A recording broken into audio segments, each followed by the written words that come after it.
rutin sholat tahajud, alhamdulillah. Sholat istikharah hampir 2 tahun. Wah, hebat. Tapi belum juga Allah kabulkan jodoh saya. Ada kawan saya sholat wajib pun dia tak jelas. 2 bulan langsung dilamar. Pertanyaannya, di mana kekurangan saya, Pak Ustaz? Ini bukan bertanya, curhat ini.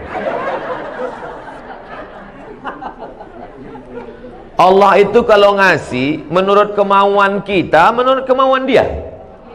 Kemauan dia. Allah itu ngasih menurut selera kita atau selera dia. Jadi ada satu ibadah yang tidak perlu mengeluarkan air liur, bukan baca Quran, tidak perlu mengeluarkan keringat, bukan tawaf dan sa'i, tidak perlu mengeluarkan tenaga karena dia bukan jihad, tidak perlu mengeluarkan darah karena bukan fisabilillah, tidak perlu mengeluarkan uang karena dia bukan infak sedekah. Diam saja. Apa itu ibadah yang tertinggi? Ridha, menerima ketetapan Allah Subhanahu wa taala. Sulitkah bagi Allah mempertemukan engkau? Mudah saja. Man from Mars, woman from Venus. Laki-laki dari planet Mars, perempuan dari planet Venus, bisa pula bertemu di dunia. Cobalah tanya ibu sama bapak nih, semua punya cerita, bisa manusia ini banyak, tak sama ceritanya.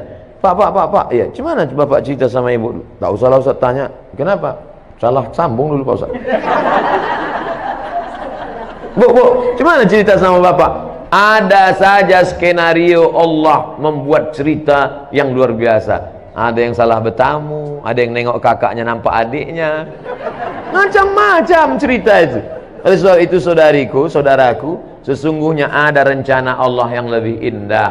Tapi setelah usaha, ikhtiar. Itulah gunanya silaturahim, berkenalan. Ustaz Somad, ada tak stok? Ada saya. Banyak jamaah-jamaah kita.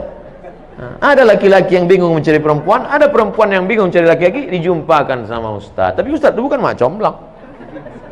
Jumpa. Ustaz, kenalkan saya sama anak Pak Haji anu itu Pak Ustaz. Bisa? Datang kau nanti ke rumahnya ya? Iya. Tapi perempuan itu tak tahu. Karena kalau perempuan itu tahu dia mau ditengok, tebal bedaknya tak sama macam kemarin. Nanti disuruh bapak tulang bawa air. Anak, bawakan dulu air teh manis tamu kita. Keluar dia dari kamar kan.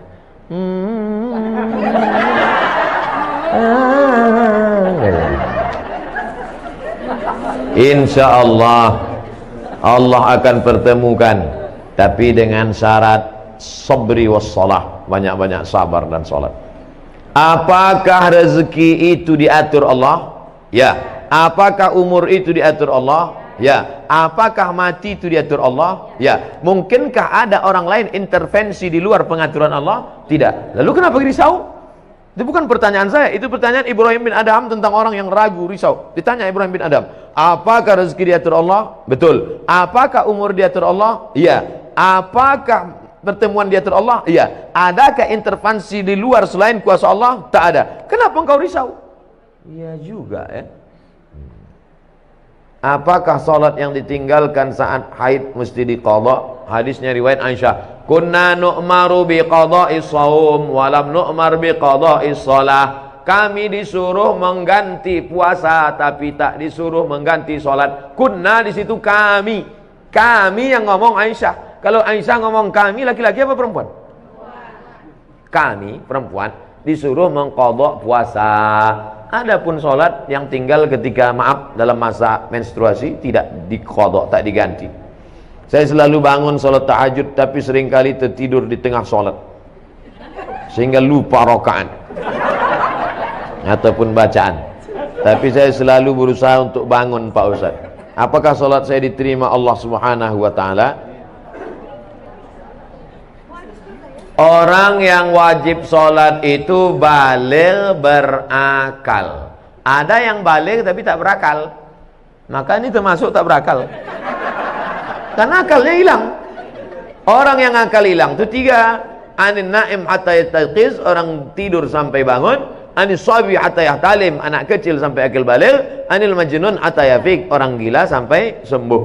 Jadi waktu mau cuci muka wudhu itu, cuci bersih-bersih, gosok-gosok kepala ini, ayatnya janganlah terlalu panjang. Udah tahu ngantuk berat, dibaca pula Yasin. Itu tidurlah. Baca kul wallah, inna a'taina wal asri. Nah itu. Tapi kalau kul wallah pun tertidur juga, ini parah betul ini. Orang yang cepat, orang yang banyak tidur itu dua kemungkinan. Pertama, kurang gizi. Kedua, diganggu setan. Oleh sebab itu baca-baca banyak auzubillahi samil alim minasyaitonir rajim, auzubikalimatillahit tammati min kulli syaitani wa hamati wa min kulli ainil lammah. Untuk gizi banyak-banyak makan minyak ikan. Banyak-banyak minum madu. Ada kisah Imam Syafi'i menginap di rumah Imam Abdullah bin Hambal. Dan putrinya melihat Imam Syafi'i tak sholat tahajud. Dijawab Imam Syafi'i karena memikirkan 7 masalah umat. Dalam kajian lain di Ihya Ulumuddin ini nama kitab, nama penulisnya Imam Abu Hamid Al-Ghazali, meninggalnya 505 Hijrah. Kitab yang paling bagus tentang psikologi Islam, tentang masalah hasad, masalah dengki, masalah busuk hati. Ini kitab Ihya Ulumuddin, bagus. Bahwa ibadah yang bersifat fardu ain lebih diutamakan dibanding fardu kifayah. Bagaimana pendapat Ustadz tentang hal tersebut? Ada kontradiktif antara perbuatan Imam Syafi'i dengan ucapan Imam Syafi'i. Katanya ibadah yang fardu ain lebih utama dibanding fardu kifayah. Sedangkan dalam riwayat kehidupannya dia tidak sholat tahajud karena memikirkan 7 masalah umat. Memikirkan masalah umat itu kan fardu kifayah. Sedangkan sholat tahajud sunat, bukan fardu ain. Tahajud bukan fardu ain, kecuali ditinggalkannya sholat wajib. Kok kenapa tak sholat wajib? Aku memikirkan umat nih sekarang. Nah, itu tak betul. Dan tidak pula tiap malam. Imam Syafi'i bukan tiap malam dia tak tahajud. Jadi ceritanya Imam Syafi'i bertamu ke rumah Imam Ahmad bin Hambal. Paginya ditanya sama anaknya, ya itu siapa ya? Kok aneh kawan ayah itu? Kenapa? Ada 3 aku lihat. Yang pertama, kuat kali makan dia, habis makanan. Yang kedua, dia tadi sholat subuh tidak wudhu. Yang ketiga, dia tak tahajud. Kata Imam Ahmad bin Hambal, itu Imam Syafi'i, guru saya. Imam Ahmad bin Hambal itu murid Imam Syafi'i ketika sedang berada di Baghdad, Irak. Imam Syafi'i meninggal 204, Imam Hambali meninggal 241. Ingat, ada 2 angka yang mirip, 204, 241. Kenapa dia sholat subuhnya tidak wudhu? Karena wudhu isyanya tak batal. Kenapa dia tak tahajud malam itu? Karena tahajud amal pribadi. Sedangkan ada amal mengalir setelah mati, yaitu amal jariah nulis buku. Tahajud kalau kita buat untuk kita sendiri, mati kita putus. Tapi kalau nulis buku, tapi jangan tiap malam nulis tak tahajud. Sekali-sekali. Yang ketiga, kenapa makannya banyak? Karena makanan orang beriman itu obat. Nah, bapak, ibu kalau banyak tadi makan, mana tahu ditanya, kok banyak kali makan? Ini obat. Cuman kadang orang yang 3 cerita ini, yang 1 itu aja ingat dia, yang 2 itu tak ingat. Makanan orang beriman itu, la ya'kulu ta'amaka illa taqiyun. Tidak ada yang memakan makananmu kecuali orang yang bertakwa. Yang menyiapkannya takwa, yang memakannya pun orang takwa. Semua yang saya makan di rumah ini, yang kita makan di rumah ini, jadi amal soleh. Kenapa? Karena orang beriman itu makan liyuqima sulbahu, untuk menegakkan tulang belakang. Asal udah tegak tulang belakang, stop. Jadi kalau bapak ibu nampak nanti saya makan ini, mau ambil ini, ambil ini. Ustaz kok banyak kali makan? Aku kalau tidak begini tak tegak tulang belakang. Boleh tak sholat tahajud 10 menit sebelum azan subuh? Waktu tahajud dari sejak isya sampai azan subuh. Jakarta subuhnya sekarang jam berapa? 4:06. Jam 4 sholat tahajud sah. Tapi jangan tiap malam. Sekali-sekali. Jam 4 udah berbunyi, udah suara mengaji di masjid, boleh. Yang penting belum masuk waktu subuh. Saya tidak mengatakan azan. Saya tidak mengatakan azan. Belum masuk waktu subuh. Karena banyak juga sekarang muazin azannya setelah masuk beberapa saat, dia pun ketiduran juga. Boleh tak witir 1 rakaat Pak Ustaz? Sesikit-sikit witir 1 rakaat. 3, 5, 7, 9, 11. Habis. 11 paling banyak. Jadi kalau ada orang sholat witir 1 rakaat, sah. Tapi masa iya mau masuk surga 1 rakaat? Pas tengok malaikat, berapa witir kau? 1, mak, sedikit kali kata malaikat. Pede kali kau masuk ke sini satu. Imam Ahmad bin Ambal, Imam Hambali, salat dari Isya sampai subuh. Nabi, wala saufa yu'tika rabbuka fatardo, apapun yang kau mau ku kasih Muhammad, sampai bengkak kakinya. Satu rakaat mau masuk surga. Kau masuk surga? Ya Allah, di kaki limanya pun tak apa-apa lah. Mudah-mudahan kita masuk surga Jannatul Firdaus. Idza sa'altumullah, kalau kau minta kepada Allah, fas'aluhul firdaus, mintalah surga Jannatul Firdaus. Bagaimana hukumnya kalau suami berselingkuh? Apakah sebaiknya bagaimana kalau suami garis miring istri? Suami atau istri berselingkuh, apakah sebaiknya suami istri itu minta cerai atau gimana Pak Ustaz?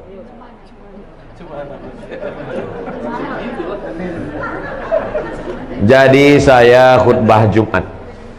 Selesai saya khutbah Jumat, datanglah bapak-bapak menangis. Ada apa Pak? Saya tenangkan dulu. Setelah tenang, apa masalahnya? Istri saya berselingkuh sama kepala dinas. Gara-gara sering pergi keluar kota. Kalau ku tanya, kata dia udah macam ayahku udah. Bapak tu pun katanya udah macam anakku. Berawal, tua kali udah. Berawal dari macam, berakhir dengan macam-macam. Nah itulah, ini pelajaran, jangan sampai menganggap udah macam ayahku, udah macam abangku, udah macam adikku ya. Banyak orang ini menganggap masalah sholat aku ikut Allah, masalah puasa aku ikut Allah, tapi masalah pergaulan ini aku lebih tahu daripada Allah. Nah, ini studi kasus. Saya tidak menjawab ada di dalam kitab, enggak, true story, kisah nyata. Pak Ustadz, ini udah berselingkuh 2 tahun. Terus gimana? Dia sudah tobat. Saya katakan, kalau hitam katakan hitam, kalau putih katakan putih. Kalau padi katakan padi, jangan sampai tertampi-tampi. Kalau jadi katakan jadi, jangan sampai tenanti-nanti. Kenapa ke situ pula perginya? Kalau kau sanggup terima dia, terima. Tapi kalau tak sanggup, lepaskan baik-baik. Istikharah dulu, kasih waktu sebulan, 2 bulan, 3 bulan. Gimana sanggup? Insya Allah sanggup Pak Ustaz.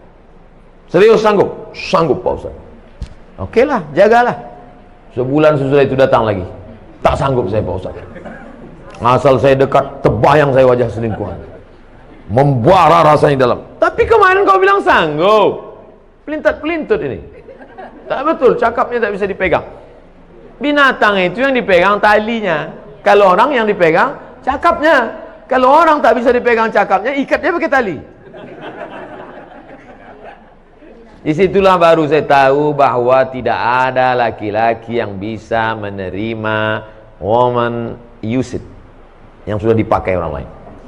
Terbayangnya muka laki-laki, tak bisa dia terima. Oleh sebab itu ujung-ujungnya dilepaskannya juga. Maka jangan pernah terjerumus dalam jaga diri baik-baik, karena tak ada laki-laki yang bisa. Kalau ada laki-laki yang bisa menerima, mungkin ada, tapi saya belum jumpa lagi. Mungkin ada yang bisa. Kau terima dia? Saya terima Pak Ustaz. Kenapa kau terima? Karena saya lebih banyak pula dari itu lagi. Bisa jadi. Nah, oleh sebab itu, okeylah, kita husnuzan, mudah-mudahan bisa diterima. Amin. Tapi kalau bisa kau terima, jangan kau ungkit-ungkit, jangan kau ungkap-ungkap, tutup. Mestinya kau tak perlu buka buku diariku, hanya akan menambah lukamu. Lagu Krisdayanti. Nanti kalau mau upload tolong tutup itu. Oleh sebab itu, maka kalau terima dengan baik. Tapi kalau tak terima, lepaskan dengan baik, sampaikan ke hakim. Hakim akan menjatuhkan talak. Hakim akan menjatuhkan talak. Tak bisa talak di rumah, hakim nanti akan menjatuhkan. Laki-laki menjatuhkan, tapi resminya menurut hukum, maka hakim. Oleh sebab itu, maka